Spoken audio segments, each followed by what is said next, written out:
कांग्रेस के पूर्व अध्यक्ष राहुल गांधी ने गुरुवार को केंद्र सरकार पर विपक्ष को अपना काम नहीं करने देने का आरोप लगाते हुए कहा कि संसद का समय बर्बाद नहीं किया जाए। उन्होंने कहा कि महंगाई, किसान तथा पेगासस पर चर्चा होनी चाहिए। उन्होंने ट्वीट किया, हमारे लोकतंत्र की बुनियाद है कि संसद जनता की आवाज बनकर राष्ट्रीय महत्व के मुद्दों पर चर्चा करे।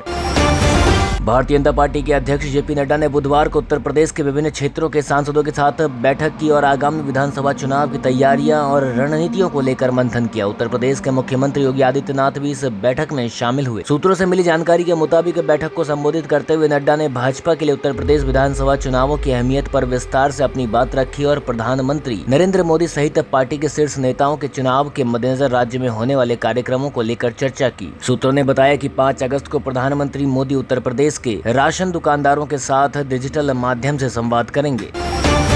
इजराइल के सॉफ्टवेयर पेगासस के जरिए जासूसी को लेकर सड़क से संसद तक विपक्षी पार्टियों की मोर्चाबंदी जारी है, जिसका असर संसद के मानसून सत्र पर भी पड़ता दिख रहा है। कांग्रेस, एनसीपी, शिवसेना समेत तमाम विपक्षी दल एक साथ इस मामले को लेकर केंद्र सरकार के खिलाफ हमलावर हैं। वहीं बहुजन समाज पार्टी की सुप्रीमो मायावती के तेवर भी मोदी सरकार के खिलाफ तल्ख नजर आ रहे हैं और उन्होंने सुप्रीम कोर्ट से पेगासस मामले पर संज्ञान लेते हुए जाँच की मांग कर डाली है।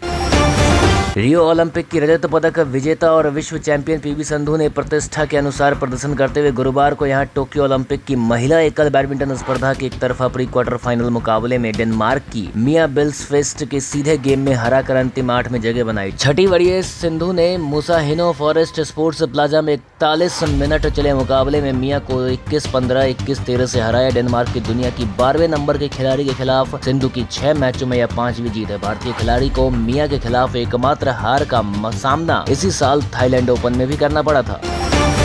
पश्चिम बंगाल के मुख्यमंत्री ममता बनर्जी ने यहां बुधवार को कहा कि पूरे देश में खेला होगा। वहीं उन्होंने चुनाव में मशहूर हुए अपने नारे खेला होवे से भाजपा को चुनौती दी, जिससे उन्होंने राज्य में भारतीय जनता पार्टी को विधानसभा चुनाव में शिकस्त दी थी। बनर्जी ने यहां मीडिया से मुखातिब होते हुए कहा, अगर ये बंगाल में हो पाया तो अन्य राज्यों में भी हो सकता है। प्रधानमंत्री नरेंद्र मोदी की कटु आलोचक तृणमूल कांग्रेस प्रमुख बनर्जी ने हल्के अंदाज में कहा कि उन्होंने हिंदी मोदी से सीखी है, जबकि गुजराती का केम छो कैसे हो गृह मंत्री अमित शाह से सीखा है। यह पूछे जाने पर कि क्या उन्हें संयुक्त विपक्ष के लिए खेला होवे जैसा कोई नारा तय किया है, तो बनर्जी ने कहा पूरे देश में खेला होगा। क्या कांग्रेस चुनावी रणनीतिकार प्रशांत किशोर को अपने दल में शामिल करना चाहती है? कांग्रेस क्या खुद प्रशांत किशोर भारत की सबसे पुरानी पार्टी के साथ अपनी नई रणनीति पारी शुरू करने के मूड में? राहुल गांधी और प्रियंका गांधी के साथ मुलाकातों और एक अहम बैठकों के बाद सियासी गलियारों में प्रशांत किशोर के कांग्रेस में शामिल होने को लेकर अटकलों का बाजार गर्म है। बताया तो यह भी जा रहा है कि राहुल गांधी ने एक बैठक पर प्रशांत किशोर को कांग्रेस में शामिल करने के लिए पार्टी नेताओं से राय मांगी है।